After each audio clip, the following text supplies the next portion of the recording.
কতদিন পর থেকে ছোট ফিড বাদ দিয়ে ব্রয়লার মুরগিকে বড় ফিড দেওয়া হয়? তো চলুন জেনে কতদিন পর থেকে ছোট ফিড বাদ দিয়ে ব্রয়লার মুরগিকে বড় ফিড দেওয়া হয়। তো চলুন জেনে নেওয়া যাক। তো তার আগে একটি কথা, আপনি যদি আমার ইউটিউব চ্যানেলে অর্থাৎ জেটি এগ্রো ফার্ম ইউটিউব চ্যানেলে নতুন দর্শক হয়ে থাকেন, অবশ্যই আমার ইউটিউব চ্যানেলটি সাবস্ক্রাইব করে সাথে থাকুন। তো চলুন ভিডিওটি শুরু করি। দেখেন, আপনারা যে ব্রয়লার মুরগি দেখতে পারতেছেন আমাদের খামারে, এখানে কিন্তু আমাদের 600 ব্রয়লার মুরগির বাচ্চা আছে। তো আপনারা কি জানেন, যারা নতুন খামারি, যে কতদিন পর থেকে মুরগিকে ছোট খাদ্য আর দেওয়া ঠিক হয় না? ছোট খাদ্যর মধ্যে সেরকম প্রোটিন থাকে না, ভিটামিনও থাকে না, কারণ যেটা যে সময় দরকার সেটা সে সময়ে কিন্তু দেওয়াটা উচিত। তো আমাদের কিন্তু আজকে মুরগির বয়স প্রায় 17 দিন। তো এই 1 থেকে 16 দিন পর্যন্তও কিন্তু আমরা ব্রয়লার মুরগিকে ছোট ফিড ব্যবহার করেছি, অর্থাৎ যেগুলো গুঁড়ো গুঁড়ো খাদ্য, খুদের মতো খাদ্য, সেইগুলো কিন্তু আমরা ব্রয়লার মুরগির জন্য ব্যবহার করেছি। তো এখন যেহেতু 16 দিন পার হয়ে 17 দিনের মাথায় আজকে আমি ভিডিও করতেছি, তো এই 17 দিনে কিন্তু আমার মুরগিটা ম্যাচিউরড হয়ে গেছে, অনেকটুকু বড় হয়ে গেছে। তো এই 17 দিনের পর থেকে কিন্তু অবশ্যই আমাদেরকে বড় ফিড ব্যবহার করতে হবে, বড় ফিড দিতে হবে। এখানে ফিড দেওয়ার মধ্যে আরেকটি প্রবলেম আছে। দেখেন, আমি বলি, আপনারা ভিডিওটি স্কিপ না করে পুরোপুরি ভিডিওটি দেখতে থাকুন।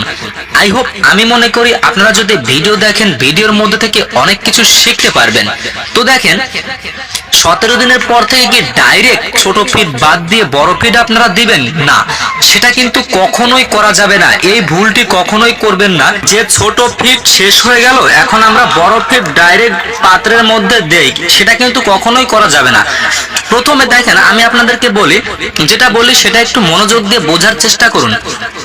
প্রথমে দেখেন, যখন আমরা ছোট ফিডটা ব্যবহার বাদ দিয়ে বড় ফিডটা দেব, তখন কিন্তু অবশ্যই আমাদেরকে বড় ফিড 1 কেজি আর ছোট ফিড হাফ কেজি এইরকম ভাবে মিশ্রিত করে ব্রয়লার মুরগিকে দিতে হবে। ডাইরেক্টই প্রথম যদি আপনি ডাইরেক্ট বড় খাবার দেন, তাহলে কিন্তু মুরগির খেতে প্রবলেম হবে, মুরগি খেতে পারবে না, মুরগির ওজন কিন্তু কমে যাবে। আর এই মুরগি বড় হওয়ার সময় যদি ওজনটা কমে যায়, তাহলে কিন্তু মুরগি আর পরবর্তীতেও ওজনটা ভালো আসবে না। তো অবশ্যই কিন্তু আপনারা ছোট ফিড আর বড় ফিড একসাথে মিশিয়ে খাওয়াবেন। তো যখন আপনাদের 16 দিন হয়ে যাবে, ধরেন আপনার ছোট ফিড হাফ বস্তা আছে, 25 কেজির মতো খাবার ছোট ফিড আছে, তখন 1 বস্তা বড় ফিড দিয়ে ওই 25 কেজি ছোট ফিড মিশ্রিত করবেন। চটে হোক আর উঠোনে সব পেরে, কাগজ পেরে হোক, আপনারা ঢেলে মিশ্রিত করবেন। মিশ্রিত করার পরে যখন আপনারা ওই ফিডটি পাত্রের মধ্যে দিবেন, তাহলে ছোট ফিডও থাকলো, বড় ফিডও থাকলো। যখন ওই ছোট ফিডটি তোলার জন্য মুরগি ঠোক দিবে, তখন কিন্তু ওই বড় ফিডটা ভেঙেও আলাদা হয়ে যাবে। তো ছোট ফিড আর বড় ফিড কিন্তু প্রায় হাফ হাফ হয়ে যাবে। তো তখন মিশ্রিত হবার পর কিন্তু মুরগি খেতে পারবে এবং মুরগির কোনো সমস্যাও হবে না। তো প্রিয় ভিউয়ার্স, আপনারা কিন্তু এই টিপসটি অবশ্যই ফলো করবেন। এই টিপসটি ফলো করলে পরবর্তীতে আপনাদের মুরগির ওয়েট কিন্তু ঠিক থাকবে। তো আজ